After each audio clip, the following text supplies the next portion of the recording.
Hello बच्चों, good morning. स्वागत है आपका जीडीटी एजुकेशन में। आज के इस क्लास में आप लोग पढ़ने वाले हैं गद्य खंड चैप्टर 5, जिसका शीर्षक है रोज, और जिसके रचनाकार यानी लेखक, कवि या फिर कथाकार जो कहिए, इनके कहानीकार हैं सच्चिदानंद हीरानंद वात्स्यायन अज्ञेय जी, जिसका शॉर्ट नेम यहाँ पे दिया गया है अज्ञेय जी। ये इनकी एक ऐसी रचना है जिसमें उन्होंने अपनी बचपन की सखा, यानी है तो उनकी बहन, रिश्ते में दूर की बहन, लेकिन उसको जो है अपनी बहन को वो बहन कम, सखा यानी मित्र ज्यादा मानते थे, उसके जीवन पर आधारित है। और उसके साथ साथ उन्होंने आम नारियों के बारे में, स्त्रियों के बारे में दिखाने की कोशिश जो है किया है कि मध्यम वर्गीय जो स्त्रियां होती है, विवाह के बाद उनका जीवन क्या होता है, यानी उनके जीवन में खुशहाली होती है कि नहीं, खुश होती है कि नहीं, उनके जीवन को दर्शाया गया है। तो आइए, चलिए बताइए, आपका शीर्षक क्या है?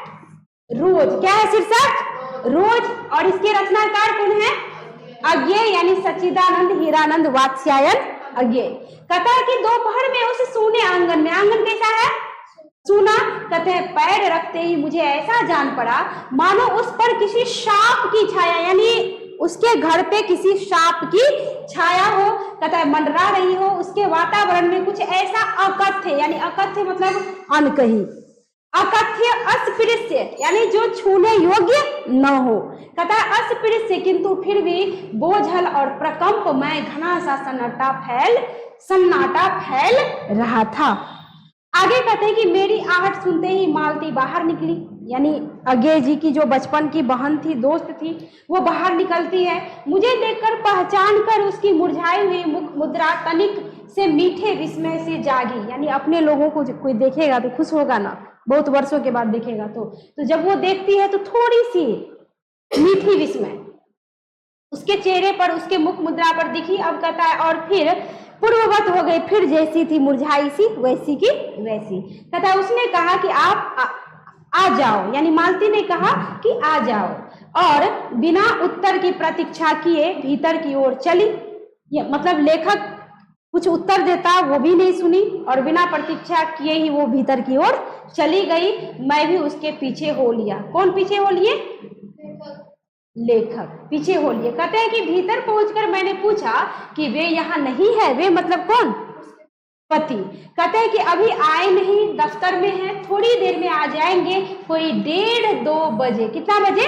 1:30-2 बजे आया करते हैं। मतलब उनके पति दफ्तर में काम करते थे, लेकिन घर कब आते थे? 1:30 या 2 बजे। कहते हैं कब के गए हुए हैं? तो ये कहती है कि सवेरे उठते ही चले जाते हैं। मैं हूं कहकर पूछने को हुआ, और तुम इतनी देर क्या करती हो?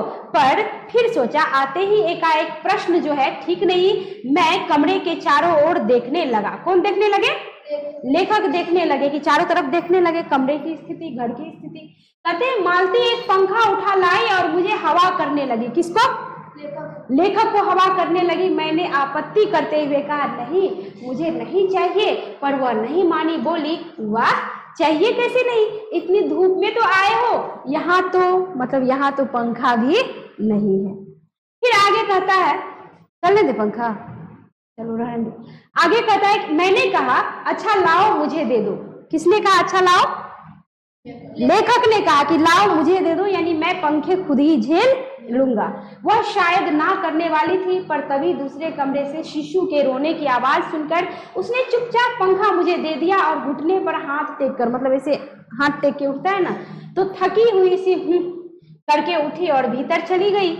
मैं उसके जाते हुए दुबले शरीर को देखकर सोचता रहा कि यह क्या है, यह कैसी छाया सी इस घर में छाई हुई है। मतलब मालती को जो वो दुबला पतला एकदम कमजोर सी दिखती है, देख के थोड़ा सा वो हैरान हो जाते हैं कि ये क्या है, ऐसी क्यों हो गई। अपने लोगों को देखोगी कभी, शुरू में कुछ और थी या बाद में कुछ और हो जाए। मान लो दीदी है, मान लो विवाह हुआ, कभी उनके घर जाइए और शुरू में इतनी अच्छी खासी, बाद में कमजोर हो जाए तो मन में तकलीफ होता है ना कि ऐसी क्यों हो गई। तो वही बात थी। कहता है मालती मेरी दूर के रिश्ते की बहन। कौन थी? बहन थी। हम पहले ही बता चुके हैं, बहन थी, किंतु उसे सखी कहना ही उचित होगा। मतलब मित्र की तरह वो अपनी बहन को मानते थे, क्योंकि हमारा परस्पर संबंध सख्य का ही रहा। सख्य मतलब क्या? सख्य मतलब क्या? सख्य मतलब हो गया मित्रता का। क्या? मित्रता का ही रहा। कहता है कि हम बचपन में इकट्ठे खेले हैं, इकट्ठे लड़े और पिटे हैं, और हमारी पढ़ाई भी बहुत सी इकट्ठे ही हुई, मतलब साथ साथ ही हुई। कहता है हमारे व्यवहार में सदा सख्य की स्वेच्छा और स्वच्छंदता ही रही, मतलब पूर्ण आजादी, कोई रोक टोक नहीं। होता है ना कि लड़का लड़की कहीं दोस्त हो सकता है क्या? क्यों नहीं हो सकता? मन निर्मल स्वच्छ पवित्र होना चाहिए, क्यों नहीं हो सकता? तो यहाँ पे कहता है कि सख्य की स्वेच्छा और स्वच्छंदता रही है, वह कभी भ्रातृत्व यानी भाईचारा के या छोटेपन या फिर छोटेपन के बंधनों में नहीं गिरा। मतलब ये नहीं कि हमसे बड़ा है तो उसके साथ ऐसे दोस्ती वाला व्यवहार क्यों करे, मतलब ऐसा कुछ था ही नहीं, जिसे लग रहा था कि पूर्ण रूप से दोनों मित्र हैं, दोनों सखा हैं। आगे कहता है कि मैं आज कोई 4 वर्ष बाद, कितने वर्ष बाद क्वेश्चन आ सकता है, कितने वर्ष बाद लेखक जो है मालती के घर गए थे, तो याद रखना 4 वर्ष बाद। कहते हैं उसे देखने आया हूँ, जब मैंने उसे इससे पूर्व देखा था तब वह लड़की ही थी, अब वह विवाहिता है, एक बच्चे की माँ भी है। कहता है इससे कोई परिवर्तन उसमें आया होगा, और यदि आया होगा तो क्या, यह मैंने अभी तक सोचा ही नहीं था, किंतु अब उसकी पीठ की ओर देखता हुआ सोच रहा था यह कैसी छाया इसके घर पर छाई हुई है, और यह विशेषतया मालती पर, क्योंकि मालती काफी कमजोर हो चुकी थी।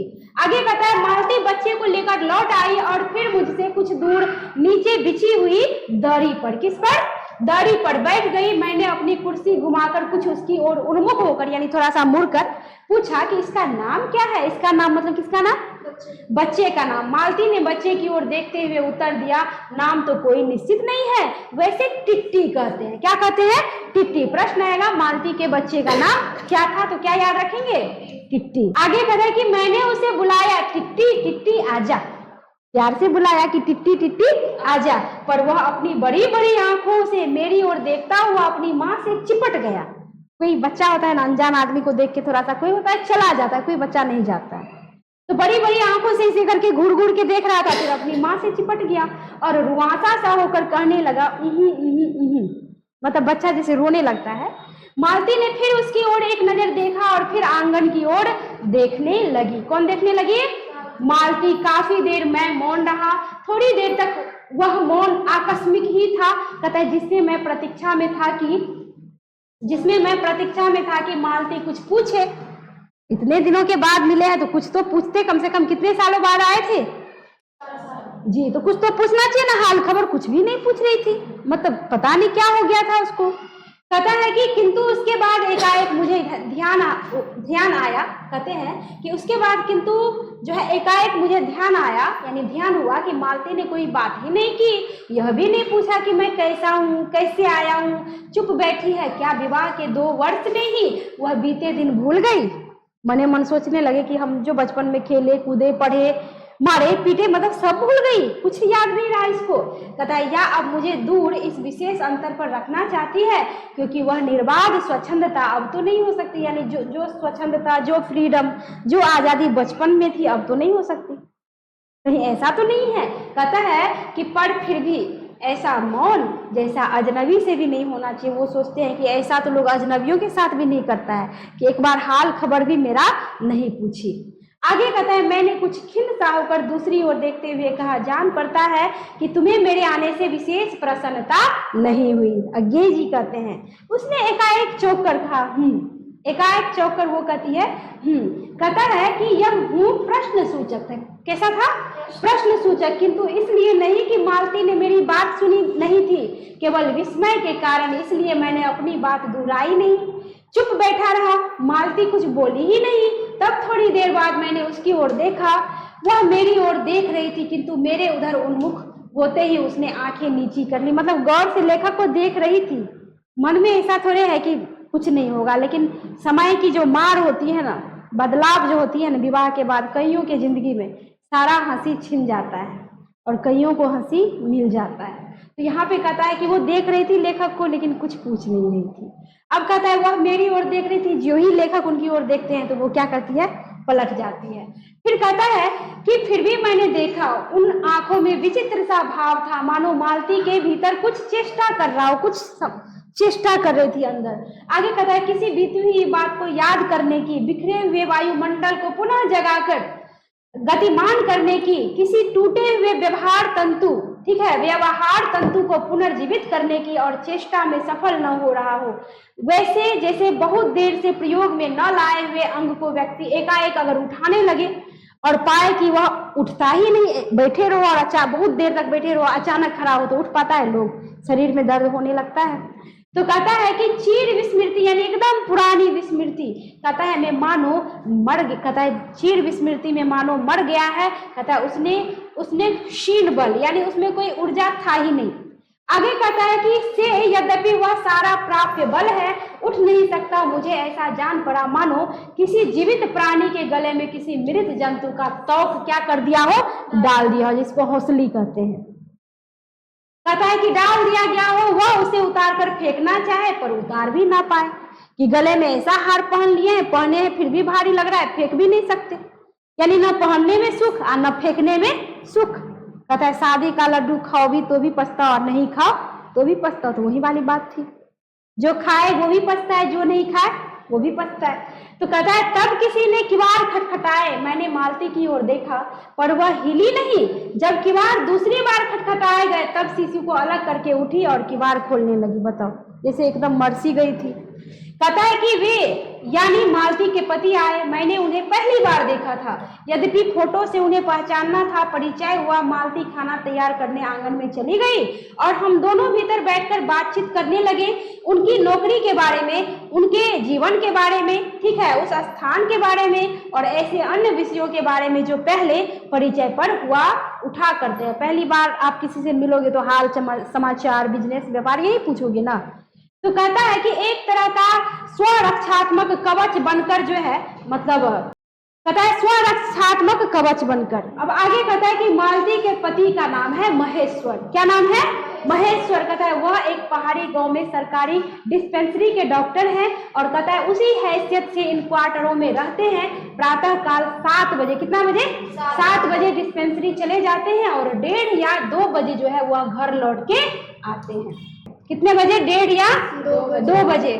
उसके बाद दोपहर भर छुट्टी रहती है, यानी सुबह 7 के गए 1:30 या 2 बजे आते हैं, उसके बाद जो है आपको दोपहर भर छुट्टी। केवल शाम को 1-2 घंटे फिर चक्कर लगाने के लिए जाते हैं, यानी दोपहर में आए तो भर दोपहर छुट्टी, यानी आराम है। उसके बाद शाम को फिर जाते होंगे, अपना घूम घाम के देख के आते होंगे कि कैसे क्या काम चल रहा है, हाँ कौन कौन रोगी आए हैं, कौन कौन बच्चा, यानी चेकअप करने के लिए। तो कहता है कि केवल शाम को 1-2 घंटे फिर चक्कर लगाने के लिए जाते हैं डिस्पेंसरी के साथ छोटे से अस्पताल में रोगियों को देखने और अन्य जरूरी हिदायतें मतलब सलाह देने, उनको जो है हिदायतें करने। उनका जीवन भी बिल्कुल एक निर्दिष्ट ढर्रे पर चलता है। निर्दिष्ट ढर्रा मतलब होता है एक ही लीक, जैसे होता है थोड़ा लोग लीक से हटके भी कोई काम करे, बस एक ही। जैसे अभी आप लोग क्या है निर्दिष्ट ढर्रे पे, हम भी निर्दिष्ट ढर्रे पे काम कर रहे हैं, यही काम है मेरा, और कोई अभी दूसरा तीसरा काम नहीं है, रोज का यही काम है ना। इस टाइम में आप आते हैं पढ़ने, हम आते हैं पढ़ाने। कहाँ थे भाई? इसको हम कह सकते हैं निर्दिष्ट ढर्रे, ठीक है। कहता है पर चलता है नित्य वही काम, उसी प्रकार के मरीज, वही हिदायतें, वही नुस्खे, वही दवाइयाँ, प्रतिदिन का वही काम है। आपका प्रतिदिन का वही काम है, किताब लेके आइए, मेरा प्रतिदिन का यही काम है, बस लेक्चर देना, समझाना, और भी कोई काम है क्या इसके अलावा? तो यानी इसको हम आप कह सकते हैं निर्दिष्ट ढर्रे। तो रोज वही काम वही काम। कहता है वह स्वयं उकताए हुए हैं और इसलिए और साथ ही इस भयंकर गर्मी के कारण वह अपने फुर्सत के समय में भी सुस्त ही रहते हैं। सुस्त रहने का रीजन ये है कि उन्हें जो है रेस्ट नहीं मिल पाता। अगर आदमी को रेस्ट नहीं मिल पाए तो सुस्त रहता है। आप लोग भी भर दिन में 5-6 जगह ट्यूशन जाते होंगे, भर दिन दौड़ते दौड़ते घर से ट्यूशन, ट्यूशन से घर, यानी कोचिंग ट्यूशन करते करते थक जाते होंगे। अभी ये चांदनी आई है एकदम सुस्त सी बैठी हुई थी, तो रीजन क्या है? भाग दौड़ होता है, रेस्ट नहीं मिल पाता है, आराम नहीं मिल पाता है। अब रेस्ट मिलेगा ही नहीं तो आदमी सुस्त रहता है ना। तो यहाँ पे कहता है कि रोज रोज का वही काम, रोज रोज का वही काम, ठीक है। तो वो सुस्त रहता था उसका पति। आगे कहता है कि मालती हम दोनों के लिए खाना ले आई। मैंने पूछा तुम नहीं खाओगी? किसने पूछा? कहता है या खा चुकी। महेश्वर बोले कुछ हंसकर, यानी महेश्वर कुछ हंसकर बोलते हैं, वह पीछे खाया करती है। मध्यम वर्गीय परिवार की कहानी है। हमारे आपके घर में भी यही होता है। हमारे घर में भी माएँ जो होती हैं, खुद हम सोचते हैं मेरे पति खाएंगे तभी तो खाएंगे। अब वो 2 बजे खाए, 3 बजे खाए, तब तक भूखे मरो।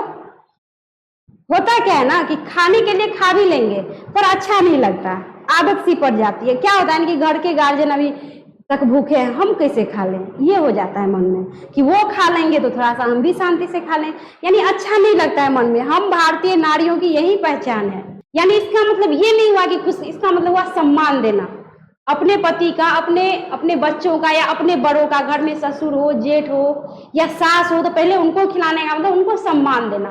पहले आप खा लिए, इसका मतलब क्या आपके नजर में किसी की कोई वैल्यू नहीं है, पकाओ आप पहले, परस के अपने लेके बैठ जाओ। तो ये हमारा संस्कार नहीं है, ये हमारी संस्कृति नहीं है ना। लेकिन मान लीजिए जिसके पति काम से बाहर गए हैं, लेट हो जाएगा, या बाहर है, घर में है ही नहीं, तब खा लेते हैं, कोई दिक्कत नहीं, हम भी खा लेते हैं। अब जब घर में ही है, वो काम में व्यस्त है, हम पकाएं, उनको पूछे नहीं, खुद लेके बैठ गए खाने के लिए, तो ये अच्छी बात नहीं, ये हमारा संस्कार भी नहीं है। तो यहाँ पे कहता है, लेकिन यहाँ पे जो है कई पुरुष होते हैं कि बाहर भी खा लेते हैं, घर में आएंगे बाहर भी नाश्ता वास्ता कर लिए, अब घर में आएंगे तब खाना खाएंगे, तब तक स्त्रियां भूखी है, तो ये भी बात सही नहीं है। होते हैं कई पति कि हम बाहर भी खा लेते हैं, तुम अपना खा लिया करो, मेरे लिए बैठी मत रहो। तो ये बात भी सही है और ऐसा होना भी चाहिए कि मान लो वो बाहर भी खा के आ गया, घर में तब तक वो भूखी है 2 बजे, 3 बजे, 4 बजे तक, तो ये भी सही नहीं है। तो यहाँ पे कहता है कि महेश्वर बोले कुछ हंसकर कि वह पीछे खाया करती है, यानी पीछे से खाती है। पति 2:30 बजे खाना खाने आते हैं, इसलिए पत्नी 3 बजे तक भूखी बैठी रहेगी। 2:30 बजे आते हैं, ठीक है, तो वो 3 बजे तक यानी इसको खिलाएगी, खिलाने के बाद यानी सारा काम निबट जाएगा तभी ना खाएगी, अब तब तक भूखी। इसलिए शुरू में बता दिए थे कि मध्यम वर्गीय परिवार का ये कहानी है, उस पे जो है कवि ने जो है मतलब दयावश या उसका सहानुभूति जो है प्रकट करने के लिए, जैसे भी, इसलिए ऐसे कहानी को उन्होंने रचा है। कहता है महेश्वर खाना आरंभ करते हुए मेरी ओर देखकर बोले, आपको तो खाने का मजा ही क्या आएगा, ऐसे बेवक्त खा रहे हैं। मतलब महेश्वर खाना आरंभ किया और करते हुए मेरी ओर कौन, लेखक की ओर देखकर बोलते हैं कि आपको तो खाने का मजा ही क्या आएगा, ऐसे बेवक्त खा रहे हैं। मतलब ये कोई समय है क्या खाने का, खाने का भी कोई टाइमिंग होता है ना। कहता है मैंने उत्तर दिया, वाह देर से खाने पर तो और भी अच्छा लगता है। लेखक कहते हैं कि देर से खाने पे तो और भी अच्छा लगता है। कहता है भूख बढ़ी हुई है पर शायद मालती बहन को कष्ट होगा, यानी देर से खाएंगे, भूख लगी रहती है तो और भी जम के खाते हैं, और भी दबा के खाते हैं, लेकिन मालती बहन को कष्ट होगा, यानी खुद खा रहे हैं, उसको मालती पे ध्यान है कि वो बेचारी भूखी है, हम तो खा रहे हैं, वो भूखी है। देख लो, ऐसा होना चाहिए पुरुषों में। अब देखो, कहता है कि मालती टोक कर बोली, मतलब मेरे लिए तो यह नई बात नहीं है, रोज ही ऐसा होता है।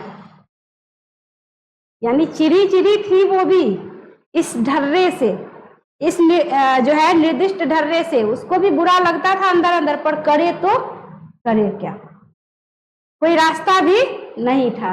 एक तो भर दिन पति 7 बजे गए, 2-2:30 बजे आते थे, अकेली घर में बोर होती थी, कोई हंसी मजाक का माहौल नहीं, घर में कोई और सदस्य नहीं। एगो टिट्टी था उसका बेटा, वो भी भर दिन रोता ही रहता था, यानी घर का माहौल ही कुछ अलग सा था, कोई हंसी वाला खुशी वाला माहौल नहीं। कहता है मालती बच्चे को गोद में लिए हुए थी, बच्चा रो रहा था पर उसकी ओर कोई भी ध्यान नहीं दे रहा था। बताओ, बच्चा रो रहा है और किसी का ध्यान बच्चे पर नहीं है, मतलब क्या माहौल था घर का, अजीब नहीं लग रहा है। कहता है कि मैंने कहा यह रोता क्यों है, किसने, अज्ञे जी ने। मालती बोली हो ही गया है चिड़चिड़ा सा, हमेशा ही ऐसा रहता है। फिर बच्चे को डांट कर कहा चुप कर। किसने डांटा, मालती ने, चुप कर, जिससे वह और भी रोने लगा। बच्चे होते हैं ना, जब चिड़चिड़े से हो जाते हैं तो उसको आप डांटेंगे तो और जोर जोर से चिल्लाएगा, और बच्चा अगर चिड़चिड़ा नहीं है तो आप कहेंगे चुप, तो चुप भी हो जाता है, कई बच्चा एकदम शांत हो जाएगा। कहीं होता है कि आप उसको डांटे तो और एकदम जोर जोर से चिल्लाना शुरू कर देता है। तो और वो जोर जोर से रोने लगा। कहता है मालती ने भूमि पर बैठा दिया और बोली अच्छा ले रो ले, यानी ले रो ले, यानी बैठा दिया, अब ले जी भर के तू रो ले। और रोटी लेने आंगन की ओर चली गई। जब हमने भोजन समाप्त किया तब 3 बजने वाले थे। महेश्वर ने बताया कि उन्हें आज जल्दी अस्पताल जाना है, वहां 1-2 चिंताजनक केस आए हुए हैं। चिंताजनक, कोई सीरियस केस है। कहता है कि जिनका ऑपरेशन करना पड़ेगा। 2 की शायद टांग काटनी पड़े, 2 की शायद टांग काटनी पड़े। गैंग्रीन, यानी ये जो आपका कहानी है ना, ये कहानी 1934 में जो है रचा गया था गैंग्रीन के नाम से, बाद में बदल के इसका नाम रख दिया रोज। ठीक है, कहता है गैंग्रीन हो गया है। थोड़ी देर में वह चले गए। मालती किवाड़ बंद कर आई और मेरे पास बैठने ही लगी कि मैंने कहा अब खाना तो खा लो, मैं उतनी देर टिट्टी से खेलता हूँ, यानी मैं उतनी देर बच्चों के साथ, मतलब इस बच्चे के साथ खेल रहा हूँ, तब तक तुम जाके खाना खा लो। वह बोली खा लूंगी, मेरे खाने की कौन बात है, मेरे खाने की चिंता क्यों करते हो, मैं तो खा ही लूंगी जब खाना होगा। किंतु चली गई। मैं टिट्टी को हाथ में लेकर झुलाने लगा, जिससे वह कुछ देर के लिए शांत हो गया। छोटे बच्चे को जितना गोदी में लेके झुलाओ उतना ही वह शांत रहता है। और गोदी वाला आदत लग गया ना तो ये भी बड़ा खतरनाक होता है, खास करके माओ के लिए, कि गोदी का लत लग गया ना बच्चे को, तो अब आपको खाना पकाना है, कोई काम करना है, तो घर में थोड़ा पकड़ो ना, थोड़ा सा ही काम करते हैं तब तक पकड़ो। पकड़ने वाले को भी मन एकदम अच्छा आ जाएगा कि धत्तरी कितना देर पकड़े, लीजिए अब अपने बच्चे को। हमेशा तो कोई नहीं पकड़ेगा, तो बच्चे को हमेशा गोदी वाला लत भी लगाना नहीं चाहिए। हम लोग झेले हैं बढ़िया तरह से खास करके जो बड़ा बच्चा होता है ना, उसको पालने में बहुत तकलीफ होता है, उसके बाद नहीं होता है। बड़े बच्चे को पालने में काफी तकलीफ होता है, बहुत ज्यादा। अब देखो, कहता है कि मैं उतनी देर टिट्टी से खेलता हूँ। वह बोली खा लूंगी, मेरे खाने की कौन बात है, किंतु चली गई। मैं टिट्टी को हाथ में लेकर मतलब झुलाने लगा, जिससे वह कुछ देर के लिए शांत हो गया। दूर शायद अस्पताल में ही 3 खड़के यानी 3 बार घंटा खड़का, 1 2 3। एकाएक मैं चौंका। कौन चौंका? अगे जी। मैंने सुना मालती वहीं आंगन में बैठी अपने आप ही एक लंबी सी थकी हुई सांस के साथ कह रही है 3 बज गए, यानी लंबा सांस ली, कहती है 3 बज गए। मतलब क्या, कि जैसे लग रहा था कि समय कट नहीं रहा है, किसी तरह वो अपने समय को काटने की क्या कर रही है, कोशिश कर रही है। कई बार नहीं होता है, सारा दिन बोझ एकदम सा लगने लगेगा। कब लगता है? जब छुट्टी होता है।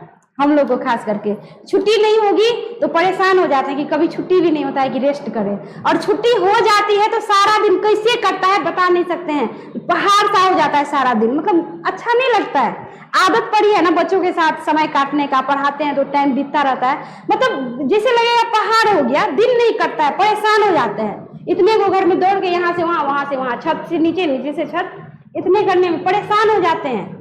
तो आदत लगी हुई है, तो ये भी होता है। तो अब बैठे बैठे तो अभी 2 बजा है, 3 बजा है, 4 बजा है, मतलब क्या, जैसे लगता है कि कितना कठिनाई से जो है मेरा दिन समय कट रहा है। तो इसी तरह यहाँ पे मालती कहती है कि 3 बज गए, लंबी सांस लेते हुए, मानो बड़ी तपस्या के बाद कोई कार्य संपन्न हो गया, यानी बड़ी कठिनाई के साथ 3 बजा है, मतलब उसका दिन कट ही नहीं रहा था, समय कट ही नहीं रहा था। थोड़ी ही देर में मालती फिर आ गई। मैंने पूछा तुम्हारे लिए कुछ बचा भी था? सब कुछ तो तुम खिला दी हम लोगों को। बहुत था। हाँ बहुत था, भाजी तो सारी मैं ही खा गया था। कौन? अगे जी। भाजी यानी भुजिया सारा तो मैं ही खा गया था, वहां बचा कुछ होगा? नहीं, यो ही रौब तो न जमाओ कि बहुत था। मतलब मालती से कह रहा है अगे जी कि यो ही रौब मत जमाओ कि बहुत था, सारा भाजी तो मैं खा गया, तो बचा क्या? ऐसे कर रही हो कि बहुत था। कभी भी कोई महिलाएं घर में अगर कढ़ाई में से या बर्तन में से कुछ घट भी जाए तो कभी कहती नहीं है कि घट गया है, जो बचा है वो चुपचाप खा लेती है। लेकिन आजकल की महिलाएं कहती है कि सारा खा लिया, तुम लोगों को खिला दिए, मेरे लिए कुछ बचा ही नहीं। जो थोड़ी सी पुरानी ख्यालात की है, हाँ, वो कभी नहीं कहेगी कि मेरे लिए जो बचा, या तो बहुत बचेगा तो उसी को खाना, या तो नहीं बचा तो भूखे रहना पड़े, थोड़ा ही खा के पी लेना पड़े, पानी पी लेना पड़े, उसी में खुशी पूर्वक रह लेती है। कभी किसी से शिकायत नहीं करती। तो यहाँ पे लेखक कहता है, चूंकि लेखक की बचपन की जो है एक तो बहन थी प्लस मित्र थी, सखी के समान, एक दोस्त के समान, तो वो समझता था उनकी मन की बातें, भावों को पढ़ लेता था, सारे भाव वो पढ़ लेते थे। तो इसलिए कहता है कि रौब तो न जमाओ कि बहुत था, मैंने हंसकर कहा। मालती मानो किसी और विषय की बात कहती हुई बोली, यहाँ सब्जी वब्जी तो कुछ होती ही नहीं, कोई आता जाता है तो नीचे से मंगा लेते हैं। मुझे आए 15 दिन हुए, यानी लेखक वहां पे 15 दिन रुके थे मालती के घर पे। कहते हैं कि जो सब्जी साथ लाए थे वही अभी तक बढ़ती जा रही है, यानी लेखक आए थे अपने साथ, जो सब्जी लेकर आए थे वही यूज हो रहा था 15 दिनों तक। अब सोचो परेशानी भी कितनी थी और कितना कठिनाई से सब्जी भी मिलता था। कहता है मैंने पूछा नौकर कोई नहीं है, मतलब नौकर नहीं है, कोई ठीक मिला नहीं, शायद 2-1 दिन में हो जाए। मालती कहती है अब यहाँ पे नौकर क्या रखे, यहाँ पे तो आमदनी की भी बात है ना। कहता है कि बर्तन भी तुम ही मांजती हो, और कौन, कहकर मालती क्षण भर आंगन में जाकर लौट आई। मैंने पूछा कहाँ गई थी, आज पानी ही नहीं है, बर्तन कैसे मजेंगे। क्यों, पानी को क्या हुआ, आगे पूछते हैं कि पानी को क्या हुआ, रोज ही होता है, कभी वक्त पर तो आता नहीं, आज शाम को 7 बजे आएगा तब मजेंगे, मतलब शाम को पानी आएगा तब, यानी पानी जब आया, जब मर्जी आया, जब मर्जी नहीं आया, पानी देने वाला भी टाइम टू टाइम दे तब ना। अब ये मन ही मन वो सोचने लगा कि अब इसे रात के 11 बजे तक काम करना पड़ेगा, छुट्टी क्या खाक हुई। कहता है यही उसने कहा, मेरे पास कोई उत्तर नहीं था, यानी वो बोली कि 11 बजे तक तो काम करना पड़ेगा, तो छुट्टी क्या खाक हुई, और भी तो काम पड़े हैं। कहता है कि मेरे पास कोई उत्तर नहीं था, यानी लेखक इसके बाद कुछ बोल नहीं पाए। वह मेरी सहायता टिट्टी ने की, ठीक है, कहता है पर मेरी सहायता टिट्टी ने की। एकाएक फिर रोने लगा और मालती के पास जाने की चेष्टा करने लगा, मैंने उसे दे दिया। थोड़ी देर फिर मौन रहा, यानी थोड़ी देर फिर मौन रहा। मैंने जेब से अपनी नोटबुक निकाली और पिछले दिनों के लिखे हुए नोट देखने लगा। तब मालती को याद आया कि उसने मेरे आने का कारण पूछा नहीं। बताओ उस क्या जीवन उसका हो गया था कि दिमाग में कुछ था ही नहीं कि क्या करे क्या ना करे। अब यहाँ पे कहता है कि कारण नहीं पूछा था और बोली कि यहाँ आए कैसे। देखो 15 दिन के बाद पूछती है कि यहाँ आए कैसे। मैंने कहा अच्छा अब याद आया, तुमसे मिलने आया था और क्या करने। आगे जी कहते हैं कि अब तुमको 15 दिन के बाद याद आया, तुमसे मिलने आया था और क्या करने आऊंगा। तो 2-1 दिन रहोगे ना। कौन ये बात इसके मुंह से निकला, मालती के मुंह से, कि तो 2-1 दिन रहोगे ना। नहीं कल चला जाऊंगा। मालती कुछ नहीं बोली, कुछ खिन्न सी होगी। मैं फिर नोटबुक की तरफ देखने लगा। थोड़ी देर बाद मुझे ध्यान हुआ मैं आया तो हूँ मालती से मिलने, किंतु यहाँ वह बात करने को बैठी है और मैं पढ़ रहा हूँ। मतलब लेखक नोटबुक नहीं, अब लेखक थे तो उसको तो लिखना ही है, माइंड में कुछ कुछ जब आता होगा तो नोट करते जाते होंगे। फिर वो सोचने लगा कि मैं यहाँ मालती से मिलने आया हूँ, मैं किताब नोटबुक खोल के बैठा हूँ, ये अच्छी बात नहीं है, यानी उनसे हमको बात करनी चाहिए। ठीक है, कहता है कि पर बात भी क्या की जाए। अब सोच, पहले मन हुआ बात करे, फिर सोच रहा है कि अब बात करे भी तो करे क्या, कोई मैटर भी नहीं था बात करने को। हाँ, कहता है कि मुझे ऐसा लग रहा था कि इस घर पर जो छाया घिरी हुई है ना, छाया, बुरी छाया, वह अज्ञात रहकर भी मानो मुझे भी वश में कर रही है। इसका मतलब ये हुआ कि आप जैसा माहौल में जाएंगे ना, वैसा प्रभाव आप पे भी होने लगता है। खुशनुमा माहौल हो तो आप भी हंसेंगे, अगर उदासी भरा माहौल हो हाँ तो आप भी जाएंगे तो सब अब मायूस बैठा है तो क्या आप वहां पे दांत दिखाएंगे। कहने का मतलब जैसा माहौल होता है आदमी उसमें उसी तरह ढल जाता है। तो कहता है कि बुरी छाया से लेखक को लग रहा था कि हम भी शायद घिर रहे हैं, हमको भी वश में कर रही है ये बुरी छाया। मैं भी वैसा ही नीरस निर्जीव सा हो रहा हूँ जैसे, हाँ जैसे यह घर जैसे मालती हो चुकी है। मैंने पूछा तुम कुछ पढ़ती लिखती नहीं। मैं चारों ओर देखने लगा कि कहीं किताबें दिख पड़े, यानी चारों ओर नजर फेरनी शुरू कर दिया कि कहीं पे बुक तो मिले, बट कहीं पे उनको बुक नहीं मिला। कहते हैं यहाँ कहकर मालती थोड़ा सा हंस दी। ठीक है, मालती कहती है यहाँ, मतलब इतना कह के वो हंस दी, मतलब यहाँ मतलब कुछ भी नहीं, यानी बुक नहीं है, पढ़ने का कोई कुछ अलाउड है ही नहीं। कहता है यहाँ कहकर मालती थोड़ा हंस पड़ी, मतलब इसका तो यहाँ हंस दी। वह हंसी कह रही थी कि यहाँ पढ़ने को है क्या, अर्थात कुछ भी नहीं है। मैंने कहा अच्छा, मैं वापस जाकर जरूर कुछ पुस्तकें भेजूंगा, और वार्तालाप फिर समाप्त हो गई। ठीक है, वार्तालाप जो है फिर समाप्त हो गई। वो बोला कि मैं जाऊंगा तो मैं तुम्हारे लिए भेज दूंगा। थोड़ी देर बाद मालती ने फिर पूछा, आए कैसे हो, लाड़ी में या पैदल, यानी गाड़ी से या पैदल। कहता इतनी दूर बड़ी हिम्मत की, आखिर तुमसे मिलने आया हूं, ऐसे ही आए हो? नहीं। जब वो उससे पूछती है कि तुम आए हो कैसे, लाड़ी में यानी गाड़ी से, तो लेखक क्या कहता है, पैदल, यानी पैदल आया उसके घर तक। कहता है इतनी दूर बड़ी हिम्मत की, यानी इतनी दूर कैसे पैदल आ गया? आखिर तुमसे मिलने आया हूं ना, अपनी बहन से मिलने आया हूं, प्लस मेरी सखा है, तो इतना तो करना ही चाहिए ना। कहता है इसी को कहता है प्रेम। देख लो रिश्तों का प्रेम क्या होता है। ऐसे ही आए हो? नहीं, कुल्ली पीछे आ रहा है सामान लेकर, मैंने सोचा बिस्तरा ले चलूं। अच्छा किया, यहाँ तो बस कहकर मालती चुप रह गई। फिर बोली तब तुम थके होगे, लेट जाओ। नहीं, बिल्कुल नहीं थका, रहने भी दो, थके नहीं भला थके हैं तुम, और तुम क्या करोगी? मैं बर्तन मांज रखती हूँ। मैंने कहा वाह, क्योंकि और कोई बात मुझे सूझी नहीं, यानी लेखों को सूझा ही नहीं, उसको जब न तब खाली बर्तन धोना रहता था। पिछली बातें रिपीट हो रही है, पिछली।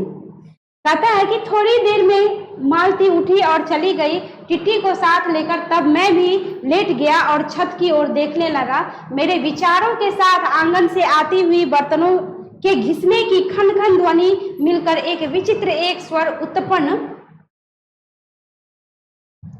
करने लगी। पता है, जिसके कारण मेरे अंग धीरे धीरे ढीले पड़ने लगे, मैं ऊँघने लगा। एकाएक वह एक स्वर टूट गया, मौन हो गया। इससे मेरी तंद्रा भी टूटी, मैं उस मौन में सुनने लगा। यानी एकाएक बर्तन मांजना बंद हो गया, एकदम सन्नाटा पसर गया, और उस मौन अवस्था को वो अनुभव कर रहे थे, सुनने लगे, मतलब अनुभव कर रहे थे, जानने की कोशिश कर रहे थे कि अब मालती क्या करेगी।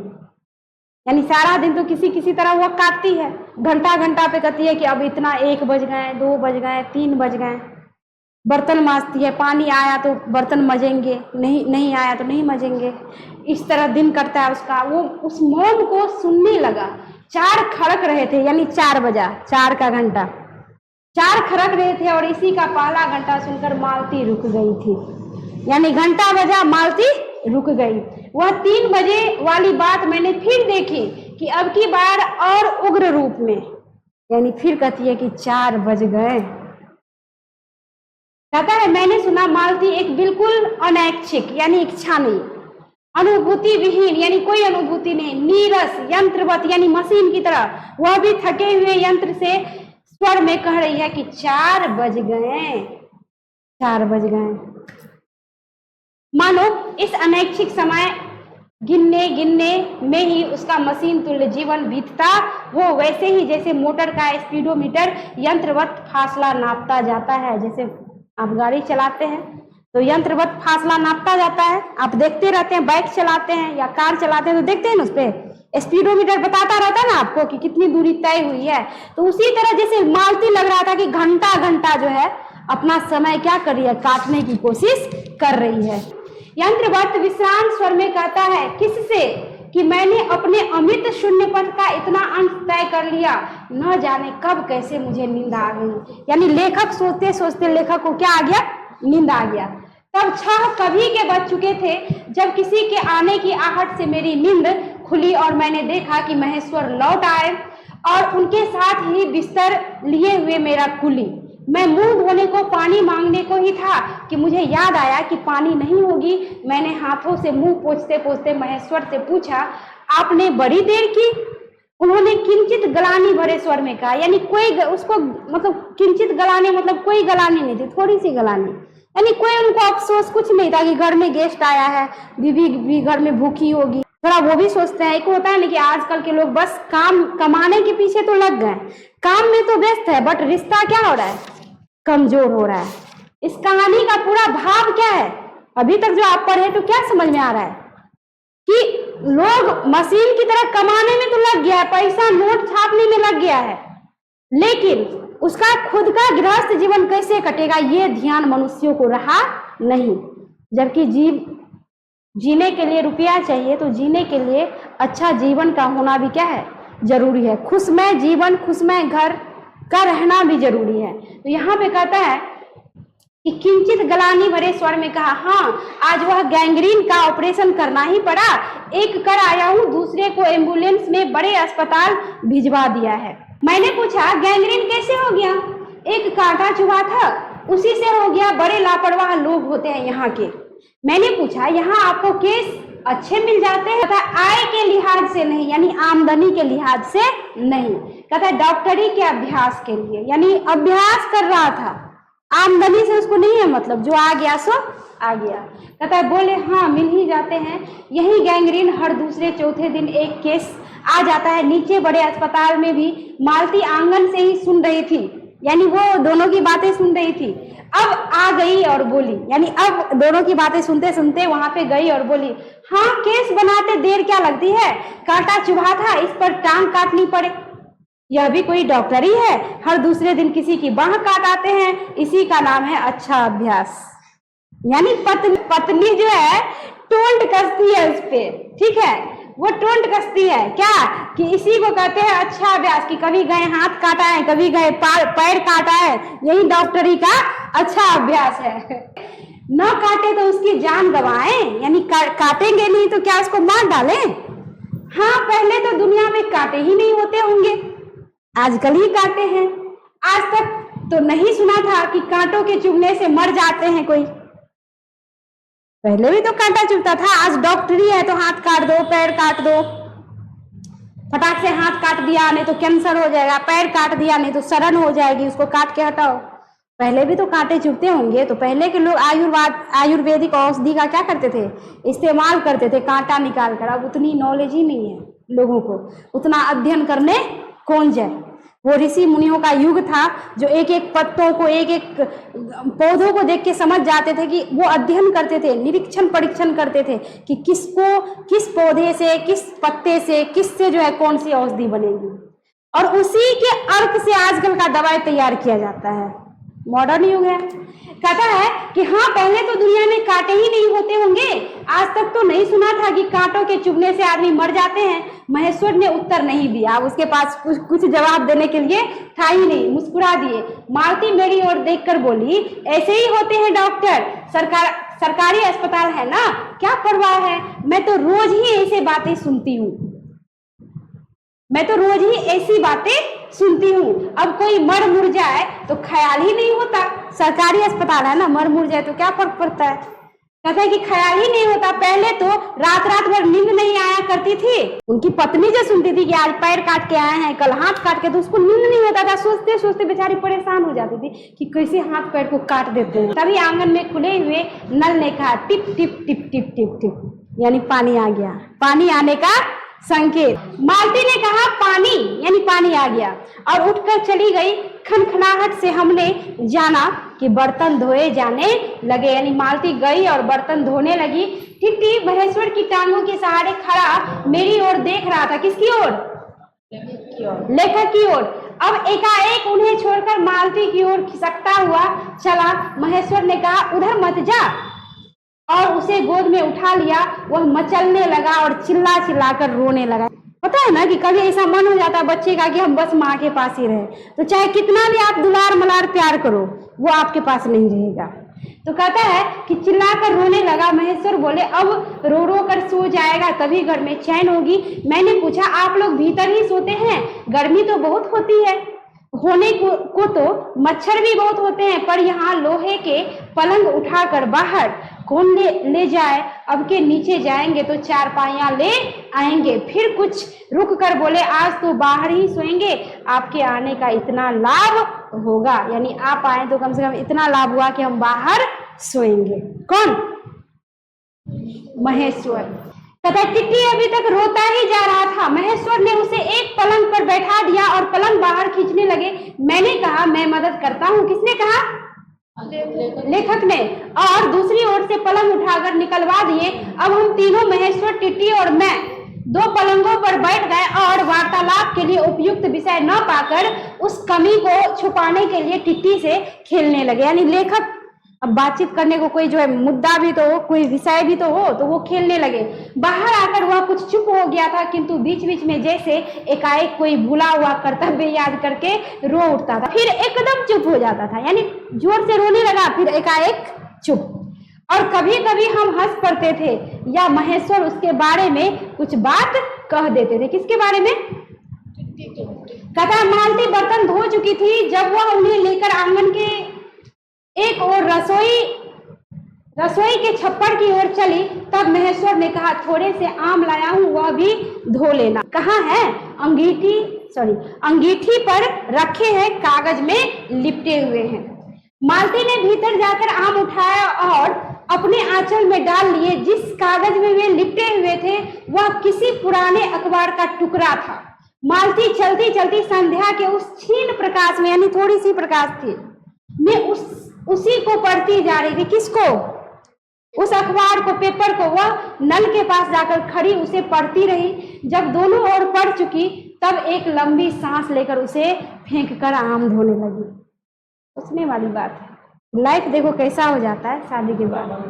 कहता मुझे एकाएक याद आया, बहुत दिनों की बात थी। अब लेखक जो वो देखते हैं ना कि छोटा सा टुकड़ा लेके वो पढ़ रही है, नल के पास गई, वहां पे जाके पढ़ने लगी, पूरा अलट पलट के जब दोनों साइड पढ़ लेती है तब कागज को फेंकती है। तो लेखक को कुछ पुरानी बातें याद आ रहा है। कहता है मुझे एकाएक याद आया कि बहुत दिनों की बात थी जब हम अभी स्कूल में भर्ती हुए थे, दोनों बचपन की बातें याद आ रही है। कहता है जब हमारा सबसे बड़ा सुख, सबसे बड़ी विजय थी हाजिरी हो चुकने के बाद। यानी कहते हैं चोरी से क्लास से निकल भागना और स्कूल से कुछ दूरी पर आम के बगीचे में पेड़ों पर चढ़कर कच्ची आमियां तोड़ तोड़ कर खाना, यानी हाजिरी बना। उसके बाद बदमाशी इन दोनों का क्या हो जाता था? शुरू। यानी भागेंगे क्लास से, बगल में आम का बगीचा था, कच्चा कच्चा आम तोड़ेंगे और खाएंगे। कहता है कि मुझे याद आता कभी जब मैं भाग आता तो मालती नहीं आ पाती थी, तब मैं भी खिन्न मन से लौट आया करता था। यानी भागेंगे तो दोनों, और कभी मालती क्लास में ही रह जाती थी तो ये बेचारा खिन्न हो जाते थे और पुनः वापस चले जाते थे। मालती कुछ नहीं पढ़ती थी, यानी उस टाइम में कुछ भी पढ़ती लिखती नहीं थी, नटखट थी बचपन में। कहता है कि उसके माता पिता तंग थे मालती से।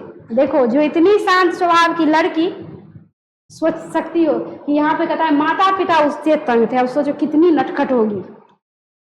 कहता है एक दिन उसके पिता ने उसे एक पुस्तक लाकर दी। किसे? मालती को, और कहा कि इसके 20 पेज रोज पढ़ा करो। कहता है हफ्ते भर बाद मैं देखूं कि इसे समाप्त कर चुकी हो कि नहीं तो मार मार कर चमड़ी उधेड़ दूंगा। यानी इसके पिता बोले, परेशान थे ना उससे। पिताजी होते हैं ना, थोड़ा सा सख्त भी होना पड़ता है बच्चों के लिए। मन में तो प्रेम होता है बट सख्त होना पड़ता है उसको सुधारने के लिए। मालती ने चुपचाप किताब ले ली, पर क्या उसने पढ़ी? वह नित्य ही उसके 10 पन्ने 20 पेज, यानी 10 पन्ने मतलब 20 पेज दोनों साइड पलटो, एक पन्ना कितना? 2 पेज।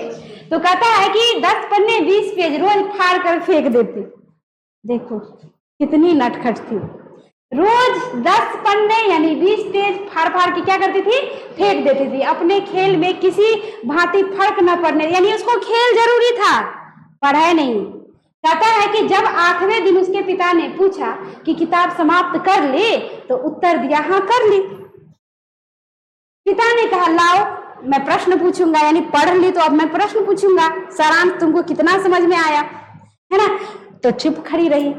पिता ने फिर कहा तो उद्धत स्वर में बोली, किताब मैंने फाड़ कर फेंक दी है, मैं नहीं पढ़ूंगी। वो कहती है कि मैं नहीं पढ़ूंगी, मैंने फाड़ कर फेंक दी है। उसके बाद वह बहुत पिटी। कहता है पर वह अलग बात है, इस समय मैं यही सोच रहा था कि वही उद्धत और चंचल मालती आज कितनी सीधी हो गई है। उसको वो दिन याद आने लगा कि कैसी थी, और देखो कैसा जीवन हो जाता है एक लड़की का।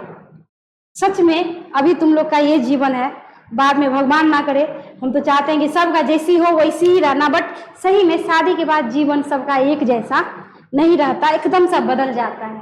तो यहाँ पे कहता है कि इस समय मैं यही सोच रहा था कि वही उद्धत और चंचल मालती आज कितनी सीधी हो गई है, वह कितनी शांत और एक अखबार के टुकड़े को तरसती है। जो 10 पन्ने रोज फाड़ फाड़ के फेंकती थी, आज एक टुकड़ा के लिए तरस रही है। बड़ा कहता है कि यह क्या है, मतलब क्या है यह। तभी महेश्वर ने पूछा, रोटी कब बनेगी? बस अभी बनाती हूँ। पर अब की बार जब मालती रसोई की ओर चली, तब टिट्टी की कर्तव्य भावना बहुत विस्तीर्ण हो गई। वह मालती की ओर हाथ बढ़ाकर रोने लगा और नहीं माना। मालती उसे गोद में लेकर चली गई। रसोई में बैठकर एक हाथ से उसे थपकने मतलब थपथपाने लगी और दूसरे से कई एक छोटे छोटे डिब्बे उठाकर अपने सामने रखने लगी। मैं चुप रहा। थोड़ी देर में किसी अपर संज्ञा ने मुझे बताया वह ऊँघ रहे हैं। तब लगभग 10:30 बजे थे। मालती भोजन कर रही थी। 10:30 दिन या रात? रात। मैं थोड़ी देर मालती की ओर देखता रहा। वह किसी विचार में, यद्यपि बहुत गहरे विचार में नहीं, लीन हुई धीरे धीरे खाना खा रही थी। फिर मैं इधर उधर खिसक कर पर आराम से होकर आकाश की ओर देखने लगा। तो पूर्णिमा थी, आकाश अनभ्र था। अनभ्र मतलब बादलों से घिरा हुआ नहीं था, एकदम आकाश क्या था, साफ था। ठीक है। तथा मैंने देखा उस सरकारी क्वार्टर की दिन में अत्यंत शुष्क और नीरस लगने वाली स्लेट की छत भी चांदनी में चमक रही है। यानी उसका छत भी चांदनी में चमक रहा था। अत्यंत शीतलता और स्निग्धता से छलक रही थी, छलक रही है। ठीक है। तथा अत्यंत शीतलता और स्निग्धता से छलक रही है। शीतलता मतलब चंद्रमा की रोशनी क्या होती है, गर्म होती है क्या? शीतल और स्निग्धता यानी सुंदर रोशनी से फैला, जैसा लग रहा था कोई सुगंधित वातावरण हो। हाँ, एकदम साफ साफ वातावरण छलक रहा था। कहता है मानो चंद्रिका उस पर से बहती हुई आ रही हो। जैसे लग रहा था कि ऊपर से चंद्रिका जो है, यानी चंद्रिका मतलब उसकी रोशनी, चांद से चंद्रिका, चांद मतलब चंद्रमा, चंद्रिका मतलब उसकी रोशनी। तो कहता है कि चंद्रिका उस पर से बहती हुई आ रही हो, झड़ रही हो। कहां से? ऊपर से। आगे कहता है मैंने देखा पवन में चीड़ के वृक्ष। कौन सी का वृक्ष? चीड़ के वृक्ष। गर्मी से सूख कर मटमैले हुए चीड़ के वृक्ष धीरे धीरे गा रहे हों कोई राग जो कोमल है किंतु करुण नहीं। यानी वो भी उसी तरह कुछ हो गई थी। जिस माहौल में गई तो तकलीफ से मन का जो उसका आंतरिक पीड़ा था उसके कारण वो भी कुछ वैसी ही हो चुकी थी। तो इसलिए कवि उपमित कर रहे हैं, स्पष्ट रूप से नहीं बोल रहे हैं, बस उपमित कर रहे हैं। कहते हैं कि गर्मी से सूख कर जैसे चीड़ का वृक्ष लग रहा था कि मटमैले हुए चीड़ के वृक्ष धीरे धीरे जो है गा रहे हो कोई राग जो कोमल है किंतु करुण नहीं, यानी कोई ममता नहीं। अशांतिमय है, यानी उसमें शांति नहीं है, किंतु उद्वेगमय नहीं। उद्वेग मतलब उतनी तीव्रता भी उसमें नहीं। मैंने देखा प्रकाश से धुंधले नीले आकाश के पट, पट मतलब क्या? दरवाजा। पट कहता ना, पट खोलो यानी दरवाजा। तथा आकाश के पट पर जो चमगादड़ नीरव उड़ान से चक्कर काट रहे हैं वे भी सुंदर दिखते हैं। अब चंद्रमा की रोशनी पड़ेगी तो कुछ भी उसके नीचे आएगा तो सुंदर ही दिखेगा, दिखेगा ना। हम आप भी आ जाएंगे तो कनी मनी सुंदर दिख जाएंगे। मैंने देखा कि दिन भर की तपन, अशांति, थकान, दाव पहाड़ों में से भाप से उठकर वातावरण में खोए जा रहे हैं, जिसे ग्रहण करने के लिए पर्वत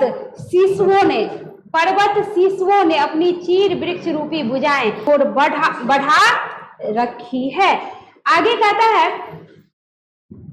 है कि पर यह सब मैंने ही देखा। अकेले मैंने महेश्वर ऊँघ रहे थे और मालती उस समय भोजन से निवृत्त मतलब भोजन कर ली, खाना खा ली। तथा दही जमाने के लिए मिट्टी का बर्तन गर्म पानी से धो रही थी और कह रही थी। दही जमाने से पहले आप लोग देखते होंगे मम्मी सबको घर में कि मिट्टी का बर्तन होता है उसको धोती है, या तो गर्म पानी से, या गर्म पानी से नहीं भी धोती है तो उसको आग पे थोड़ा सा सेकने के लिए दे देती है। क्या होता है तब दही, उसका जो सारा पानी मर जाता है ना, तो क्या होता है कि दही अच्छा से जमेगा, उसमें पानी नहीं छोड़ता है। नहीं तो आप ऐसे वो मटका जो होता है उसको धो लीजिए, तुरंत उसमें दूध डालिए तो सारा दही में एकदम दही कम रहेगा, पानी अधिक रहता है। तो या तो गर्म पानी से धोइए या तो ठंडा पानी से धोए, तो आग पे उसको पलट दीजिए। और कह रही थी अभी छुट्टी हुई जाती है, मेरे कहने पर ही कि 11 बजने वाले हैं। धीरे से सिर हिलाकर बता रही थी कि रोज ही इतने बज जाते हैं, यानी रोज ही 11 बज जाते हैं। मालती ने वह सब कुछ नहीं देखा। मालती का जीवन अपनी रोज की नियत गति से बहा जा रहा था और एक चंद्रमा की चंद्रिका यानी चंद्रमा ये एक संसार के लिए रुकने को तैयार नहीं था। लगता है कि चांदनी में शिशु कैसा लगता है। इस अलस जिज्ञासा से मैंने टिटी की ओर देखा और वह एकाएक मानो किसी सैसवो चित्तवामता से भर उठा और खिसक कर पलंग से नीचे गिर पड़ा और चिल्ला चिल्ला कर रोने लगा। महेश्वर ने चौंक कर कहा, क्या हुआ? मैं झटपट उसे उठाने दौड़ा। मालती रसोई से बाहर निकल आई। मैंने उस हट शब्द को याद करके धीरे से करुणा भरे स्वर में कहा, चोट बहुत लग गई है बेचारे को। यानी नीचे गिरा तो खट की आवाज आई, इसका मतलब बच्चे को चोट लगी थी। तो आवाज आता था, नहीं होता कि चोट लग गया होगा, तो उसको करुणा भरे स्वर में मतलब आवाज में लेखक ने मतलब थोड़ा सा दया आ गया होगा। दया क्या, सबको दया, सुन के दया आ रहा है कि बच्चा गिरा होगा, चोट लगी होगी, है ना। तो यहाँ पे कहता है कि करुणा भरे स्वर में कहा, चोट बहुत लग गई है बेचारे को। ये बात कौन बोलते हैं? एक लेखक जी, अज्ञेय जी। कहते यह सब मानो एक ही क्षण में एक ही क्रिया की गति में हो गया, यानी तुरंत गिरा, जिसे लगा कि क्षण भर में सब कुछ हो गया। मालती ने रोते हुए शिशु को मुझसे लेने के लिए हाथ बढ़ाते हुए कहा। मालती रोते हुए शिशु को मुझसे लेने के लिए हाथ बढ़ाते हुए कहा, इसके चोटें लगती ही रहती है, रोज ही गिर पड़ता है। यानी बच्चा डेली गिरता था। अनजाने में गिर जाए ना तो माँ दौड़ पड़ती है उसके तरफ कि मेरा बच्चा गिर गया, चोट लग गया होगा। बच्चा से पहले माँ रोने लग जाती है ना कि कहीं चोट तो नहीं लग गया, इधर उधर देखने लग जाती है तुरंत। और यहाँ पे एक माँ ये है जो कहती है रोजे गिरता है, यानी ये रोज का काम है, यानी उस पर कोई फर्क नहीं पड़ा। कितना पत्थर का हृदय हो गया था उस पत्थर वाले वातावरण में रह के कि बच्चा गिरा, कोई फर्क नहीं पड़ रहा है। तो यहाँ पे कहता है एक छोटे क्षण भर के लिए मैं स्तब्ध हो गया, यानी लेखक को एकदम आश्चर्य लग गया कि कैसी माँ है कि बच्चा गिरा और कोई फर्क ही नहीं पड़ा। तो ये कहते हैं कि मैं थोड़ी देर के लिए स्तब्ध हो गया, फिर एकाएक मेरे मन ने, मेरे समूचे अस्तित्व ने विद्रोह के स्वर में कहा कि मेरे मन के भीतर ही बाहर एक शब्द भी नहीं निकला, माँ, युवती माँ, एक ही बच्चे की माँ है। कहता यह तुम्हारे हृदय को क्या हो गया? मन में लेखक सोच रहा है।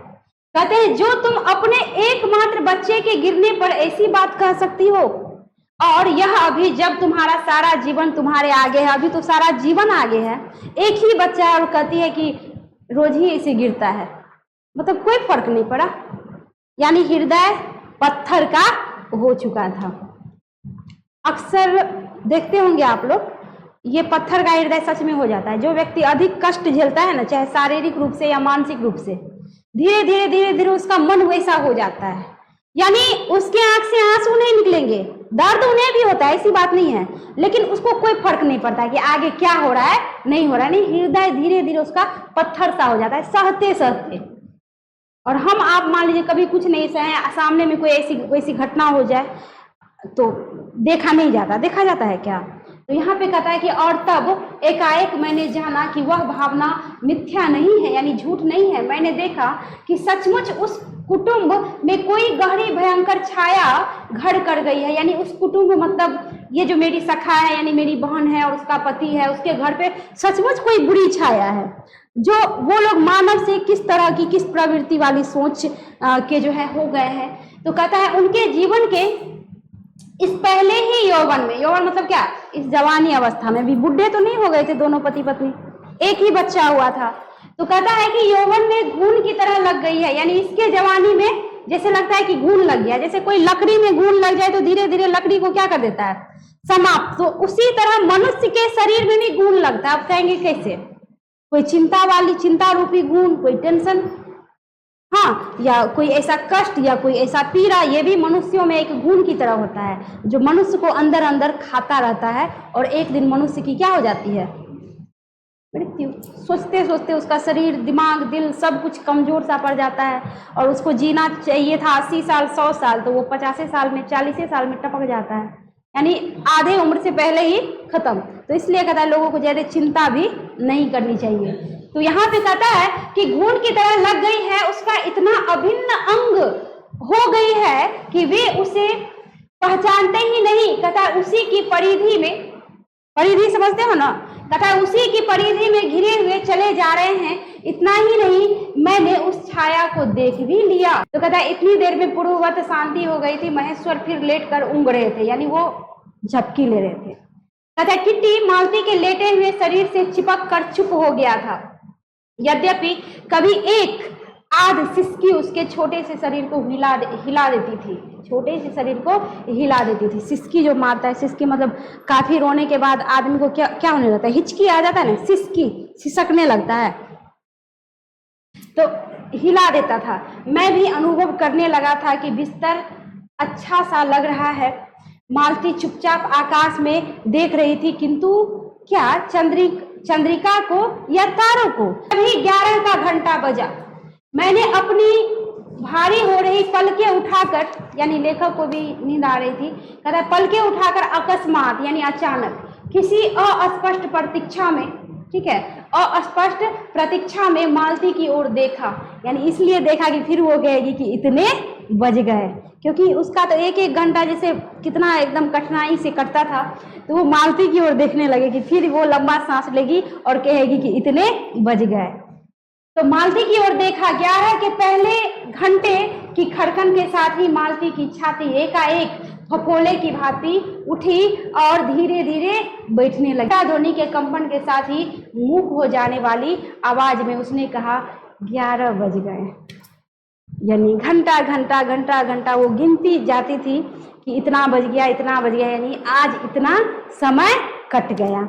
यानी कहने का तात्पर्य यह कि जीवन में वो खुश नहीं थी, दुखी थी, घंटा घंटा के हिसाब से अपना समय काट रही थी। तो बताइए आप लोग, कहानी अच्छी लगी? क्या समझे इस कहानी से आप लोग? कि जीवन को कभी भी यंत्रवत बनाना नहीं चाहिए। जीवन जीवन है, ठीक है, परिवार है, बाल है, बच्चा है, कमाना है, काम करना है, तो इसका मतलब ये नहीं कि जीवन का जो आनंद होता है उसको भी खत्म कर दे। फिर जीते किस लिए हैं, फिर कमाते किस लिए हैं, फिर आप लोग पढ़ क्यों रहे हैं? जीवन को सही अच्छा बनाने के लिए पढ़ रहे हैं ना, कि आगे मेरा जीवन भविष्य क्या रहे, अच्छा रहे, आने वाला जो समय होगा वो भी अच्छा रहे, खुशियों से भरा रहे, और उसमें खुशी आनंद नाम की कोई चीज ही नहीं, सन्नाटा ही सन्नाटा हो, तो वो जीवन जीवन नहीं। यानी कवि यानी लेखक महोदय ने ये दिखाने की कोशिश किया है कि मध्यम वर्गीय जो लोग होते हैं इसी तरह अपना जीवन व्यतीत करते हैं, लेकिन जीवन में मतलब ऐसा नहीं होना चाहिए। जीवन में जो है उल्लास होना चाहिए, रंग होना चाहिए, खुशी होना चाहिए। तो मुझे विश्वास है कि आप लोगों को भी जो है ये कहानी अच्छी लगी होगी। इससे अगला पार्ट जो है बहुत जल्द लेकर आऊंगी, और अंत में ये कहूंगी कि चैनल को सब्सक्राइब कर लीजिए, वीडियो अच्छी लगे तो लाइक कीजिए, कमेंट करके अपना विचार सुझाव दीजिए कुछ, ताकि और भी अच्छे ढंग से मैं समझा पाऊँ। और मिलती हूँ नेक्स्ट वीडियो में इसका अगला पार्ट लेकर। धन्यवाद।